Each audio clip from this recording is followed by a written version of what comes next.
CM Punk online. So happy to have you here, Punk. Calling in to talk about the 1000th episode of Raw. It's going to move to a 3-hour format starting at 8 o'clock USA Network. This is a huge deal for WWE. And from what I can gather, you were a huge fan growing up, too, who's done well in the WWE. So this has to be a huge deal for you personally, right? Yeah, I was a huge fan, and I'd say I've done okay in the WWE so far, yeah. Okay. I mean, the WWE champion's on the phone. Don't be so modest, man. Yeah, this is a huge deal. I mean, 1,000 shows, I think, for any TV show is a pretty crazy milestone. You know, I remember watching the first episode, you know, when I was a kid sitting on my couch. So it's mind-blowing to be the WWE champion, and here I am promoting the 1,000th show. You know, that's humbling in itself. Yeah, I would think so. And actually, I mean, you must have my rundown sheet. That was my first question for you. Do you remember where you were as a young child watching the first Raw? I guess on your couch. What, were you eating some Cheetos? What were you doing? I couldn't tell you what I was doing, but I mean, I remember watching, you know, God, what was it? It was, I'm trying to remember what the main event was. Was it Max Moon and Michaels? No, it was Yokozuna and maybe that wasn't the main. Undertaker was in the main. But I remember watching Undertaker and Yokozuna versus Coco Beware. As you were growing up, though, watching Raw, Punk, what was like one of your favorite moments of Raw as a kid? Like something that really got you pumped up? I think when I was a kid, I didn't realize how awesome Bobby Heenan was. And now looking back on it, you know, you really appreciate the man for his level of talent. He was a genius, you know, so pretty much anything Bobby Heenan did. And I was always a big fan of Shawn Michaels back then. So I remember Shawn Michaels having great matches with like Marty Jannetty. They had like a 2 out of 3 falls match. And I'm talking, this was like 93, 94, you know. Kurt Hennig coming back and him and Shawn Michaels brawling around outside and somebody going through like a car windshield, I remember. Yeah, I think it was Shawn Michaels' boot that went through the car windshield. Yeah. There's so many little things like that I remember. Yeah, definitely. It was good stuff. You know, matter of fact, Punk, last night on Twitter, I don't know if you saw it, but trending was hashtag worst Raw moments and hashtag best Raw moments. So, yeah, I know, right? There's a lot of both of them. So what I did was I went through a couple of different moments, and I just want to get your thoughts on each moment. Is that cool? Yes, absolutely. First moment. Sounds fun, actually. Yeah, it's a good time. And, you know, I'm an eternal optimist. So I have to start with the worst Raw moments first. Right away comes to mind, the fake Diesel and the fake Razor. What did you think of that? I like bad stuff. Like, you know what I mean? Like, so bad that it's good. Yeah, oh yeah, there's nothing worse than train wreck wrestling is the best thing in the world. Yeah, I'm going to throw that up there with that. I think that was a good moment, just for the absurdity, you know. What about, I think you were on the roster at this point, it was a couple years ago, when Jeremy Piven came on and called SummerSlam Summerfest. What was the reaction like backstage to that? Just groans, you know, just here's a quote-unquote celebrity that... you know, I mean, maybe he's nervous. I don't know. You know, and that's quite possible. So, you know, we're going to give Piven a pass. It is odd sometimes.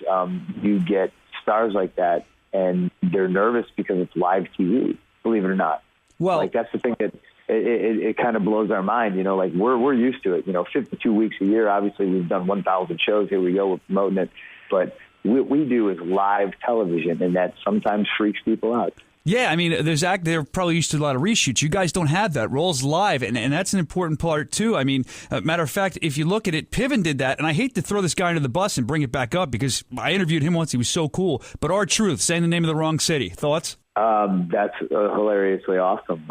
He's done that more than once, but he did it live on that Raw, so it lives on forever. How about when Charlie Haas, now I remember watching this, hit the ropes, knocks Lillian off the ring apron. I mean, was there concern backstage? Was there laughing? Was there a little bit of both? What's the deal with that?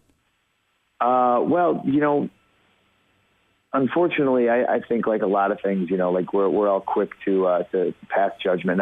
Poor Charlie didn't even know that Lillian was there, you know, like Charlie had just come back. He was all amped up, you know, a lot of adrenaline, and he hits the ropes and he knocks poor Lillian off the ropes, and he didn't even know. Like, I remember he's like, why is Lillian screaming or something like that? And it's like, well, you damn near killed her, Charlie, you know.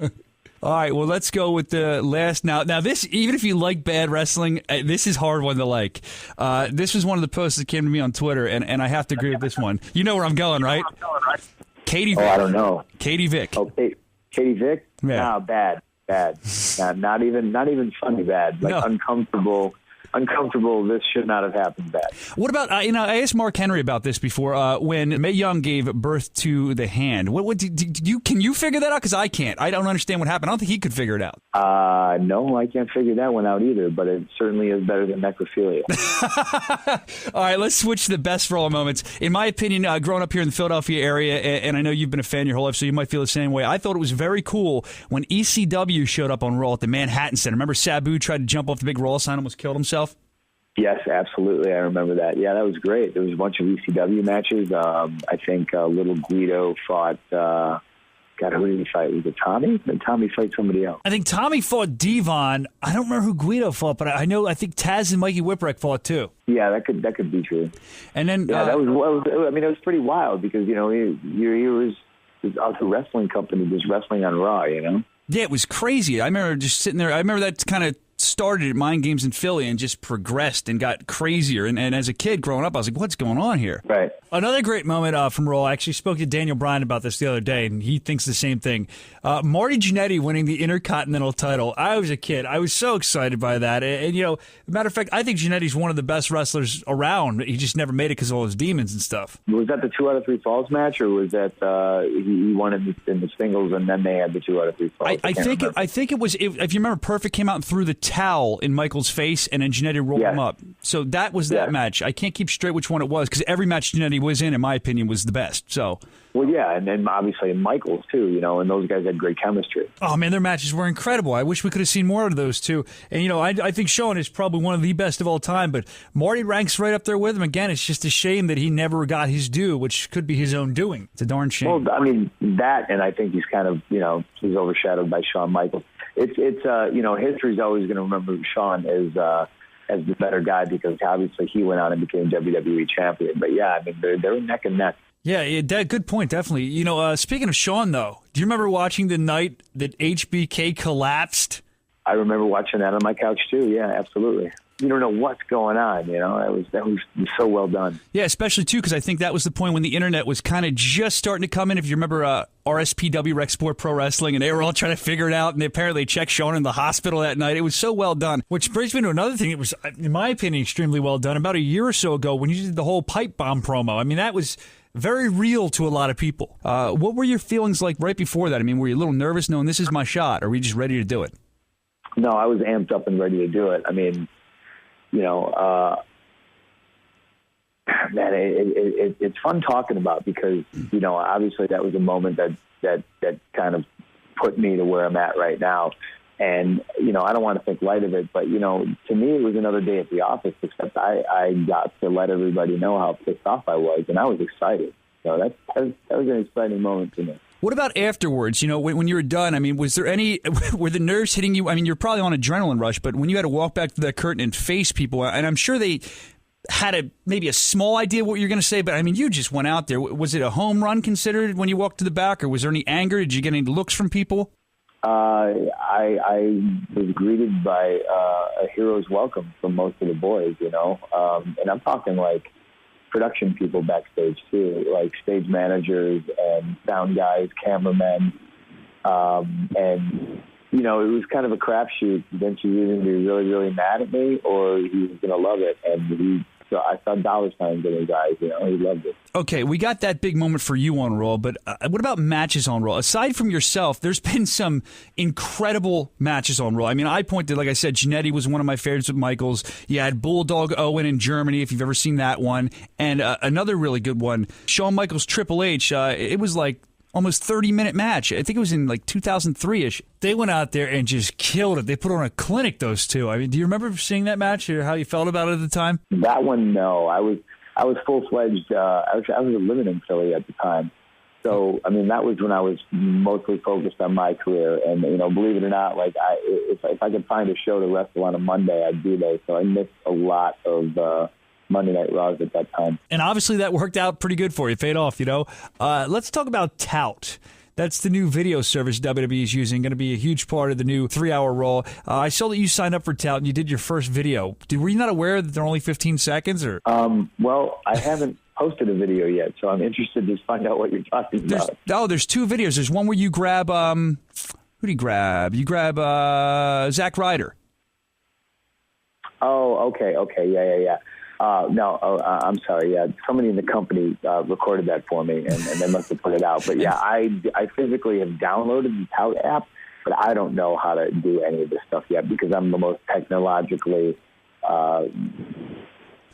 Let's just say I'm not good at technology. I got you. I had to learn from my job, too. So, 1,000th episode of Raw Punk. Before I let you go, somebody tweeted me a question. They want to know, where do you get your ink done? Do you go to the same guy every time? Do you switch it up?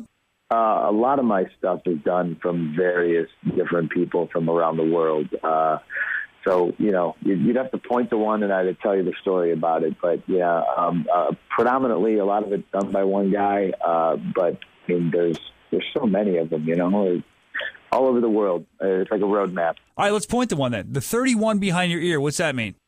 That's my little sister's jersey number. That's awesome. Yeah, they're very athletic, so it's kind of like the family jersey number. That's pretty cool. That definitely beats I don't know, I think that beats the marshmallow on a stick one you showed us last time you came through here. Well, I like your no gimmicks needed one, too. Think that's very cool. Speaking of last time you were here, we gave you Christmas presents, if you remember. Of course. Did you ever use your Tony Atlas tape we gave you? And somebody wants to know where you used it, if you remember what show. Look, just say WrestleMania. It'll make us feel good. Oh, you guys don't want to know that I gave it to Colt Cabana and he used it on a show? Colt Cabana, right? That's all right. I listen to Colt's podcast all the time and never buy anything. So, that's my contribution to him, I guess. There you go. I appreciate you calling in today, Punk.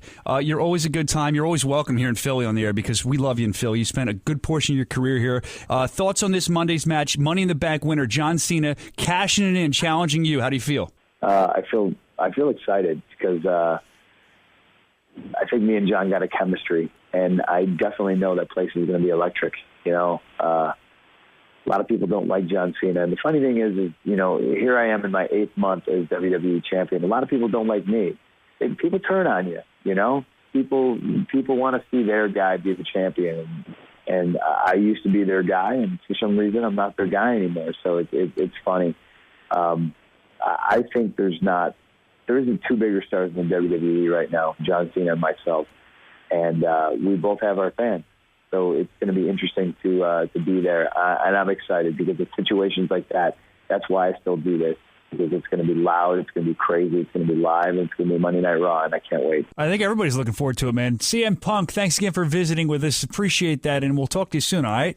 No problem, guys. Thanks for having me. Thank you. USA Network, Monday night, 3 hours. It starts the new 3-hour format, 1,000 episodes of Raw. CM Punk going to be there. All the superstars going to be there. Some legends going to be there. Hall of Famers. It's the place you want to be this Monday night. And make sure you sign up for Tout, right? Absolutely.